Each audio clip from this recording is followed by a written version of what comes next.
So for us, the purpose of today is I'm going to model actually an academic circle of how you would do content review. So we're going to review what was learned in the last lesson on community building circles and kind of what your experience is. So, because I think so often with these community building circle trainings, people don't do academic work. And I think if we were a little more academic with it, more teachers would feel comfortable. So let's talk about kind of how that, and you can, definitely use these questions when you're trying to do academic circles with your students. So this is going to be our circle guidelines. These are ones you can borrow also, and this is free on my website. You can download this little poster. Respect the talking piece. So you may not have a talking piece in your hand, but you can, when you do this with your students, you can tell your kids, everybody grab an object that means something to you. And when you have it in your hand, you can talk. And when it's not your turn, just set it down next to you. And so this is a way in person that we teach kids how to know whose turn it is to talk. Speak from the heart. So tell your truth. Listen from the heart. Don't judge other people. Just listen. Trust that you'll know what to say. You don't need to rehearse or worry that, it's going to be my turn in a minute or two. And then say just enough without feeling rushed. And that's geared towards the share the air. Don't go on and on and on. Say your bit, and then we'll get to the next person. So that's the circle guidelines for our circle. Check-in. Okay, so the quick check-in is going to be a one word, and it's going to be what emotion comes up for you when you think about running circles in your classroom. And that might be now, it might be virtually now, it might be a little bit later when you're in person with students. What emotion comes up for you? So we're going to go in order. There's a little list that I have here in our meeting, alphabetically by name.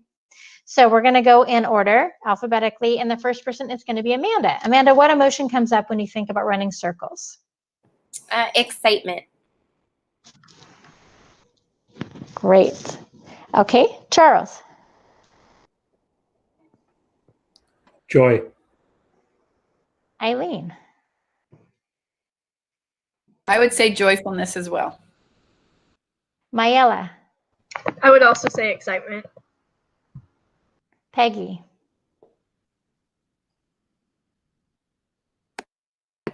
Also exciting. And Shannon. Safe. And for me, I would say belonging. Okay, now we're going to do the icebreaker. You all need to go find your favorite coffee mug in your house and bring it here. Okay, now we're going to go in a different order. I'm going to go from the bottom. Shannon, would you share your mug and tell us why it's your favorite? This is my favorite mug. I bought it up in Tahoe, and it has really nice little pinstripe detail, and some of the glaze is melted down, but I bought it for myself for my birthday last year when I was in Tahoe. So nice. That's my favorite. Peggy, share your favorite mug and tell us why. This is my favorite mug because it says a son has a special place in your heart that nothing can ever change. And it's very true. Nice. All right. Mayela, show us your favorite mug. So I have this mug that my friend brought back from me from a trip to Japan. And she said that it reminded her of me because I always would wear stripes. And then I had circle glasses. I have them. And then just a bunch of other things. And then on the inside, it says, "Take a little break." And I thought it was really cute, and I appreciate it. Great. Eileen, show us your favorite mug.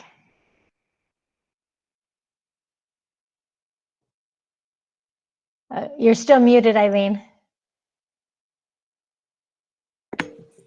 This comes from my great niece, Trevi, who's in Shannon's class, and she got me this auntie corn mug, and it says like a normal auntie, but more awesome.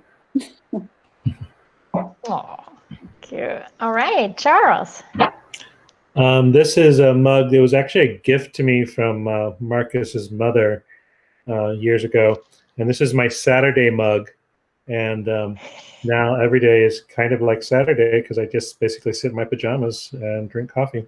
So. All right, Amanda. Oh, you're still muted. Details. There we go. Yeah. There I we have go. a mug from one of my students that I use every day. So it was the one I had my coffee in this morning. Aw. Gifts from kids, all right? This is my favorite mug.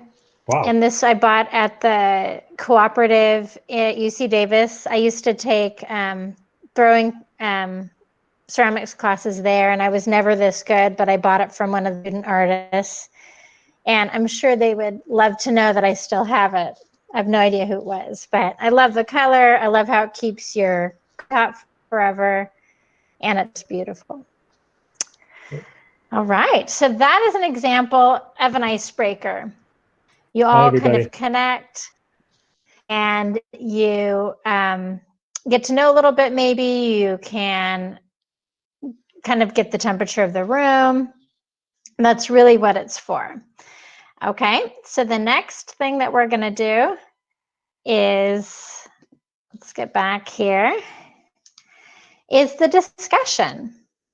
So I'm going to ask you questions in order, and I might at times start in the middle of the circle. For example, Mala, I'd like you to start on the first one. And if you don't know the answer, just that you don't have to have a right answer, just whatever comes to mind, okay? So the first question is, name one thing that you remember about the community building circle training last week. So if you watched the video or for what you know in general.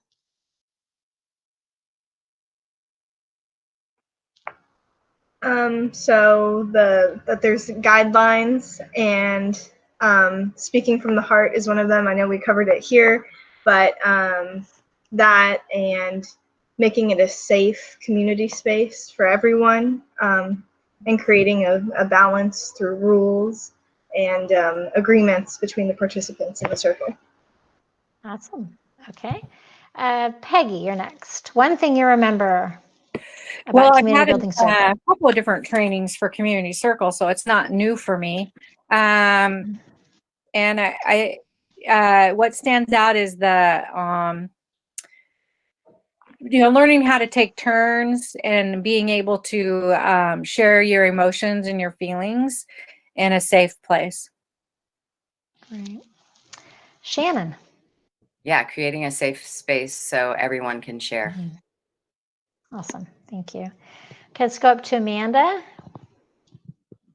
One thing that I remember and that I want to add to my circles is the closing, just the quick community closing, like they had with that hand gesture in the video. Nice. Good. Okay, Eileen. The sense of belonging that the community circle creates, feeling that almost like that familial sense. We're looking out for each other on the playground, looking out for each other in other places outside the classroom because we're a unit. Nice. Okay. The next question, let's start at the top of our list with Amanda this time. In one or two sentences, can you describe the experience you had with Circle this week?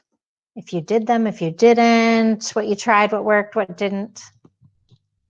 So I jumped in, I'm an intervention teacher this year. I jumped into another Google Meet for a third grade class this morning.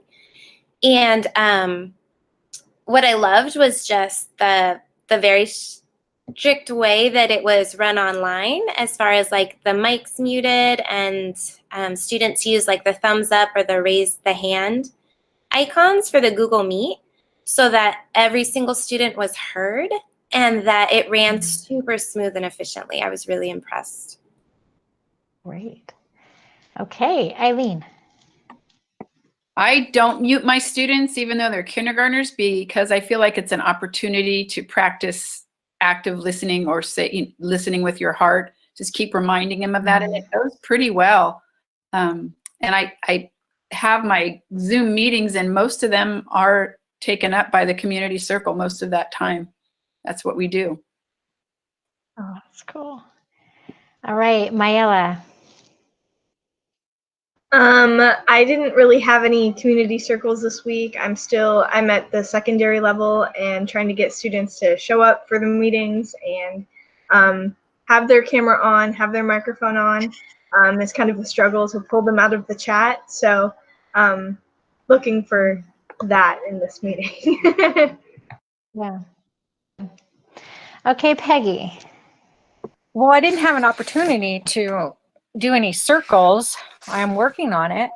And I look forward to, I'm going to work on having a couple kids with me. So we'll do a mini circle.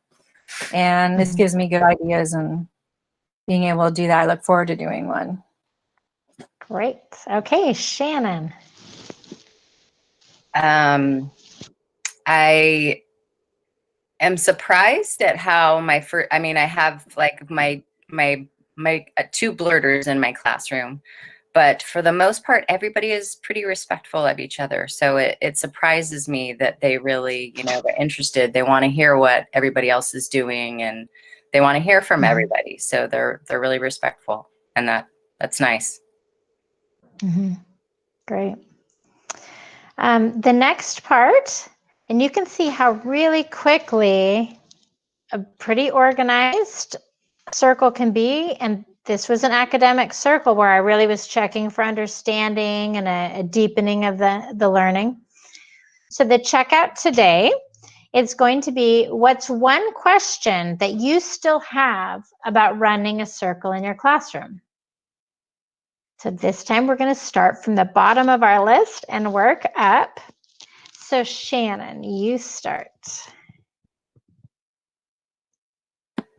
I don't really do like an exit type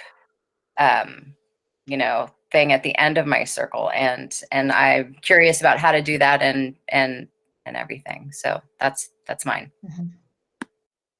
Okay. Peggy. Can't actually think of any questions at the top of my head since I haven't really done personally. I've been part of them, but I look because they kind of are right down my alley as far as group support. So I don't have any questions at this time. Okay. All right, Mayela. I think my biggest question, maybe concern, is just about for the online aspect of the format, because I like seeing you model it, because I'm seeing how you have the list and you go down and you call on people. So maybe just the organizational structure of this for online. Okay. I'll share a slide I used last time about that with you. Remind me. If you know who's coming, there's a seating chart way that could be easier. Eileen, one question you still have. Is it okay to use the closing at the end of the day when you're in the classroom? This is the classroom question. When at the end of the day, when you're saying goodbye, that's kind of how I've been doing it. Of course. Yeah. Okay. Great. Any of these things out of context are probably still wonderful for kids. Then we have Amanda. I think just more ideas for like icebreakers or quick community building things that kids can do online would be really helpful. Yeah, good. Okay. So our closing is a great quote from Maya Angelou. People will forget what you said. People will forget what you did, but people will never forget how you made them feel. And that's the end of our circle.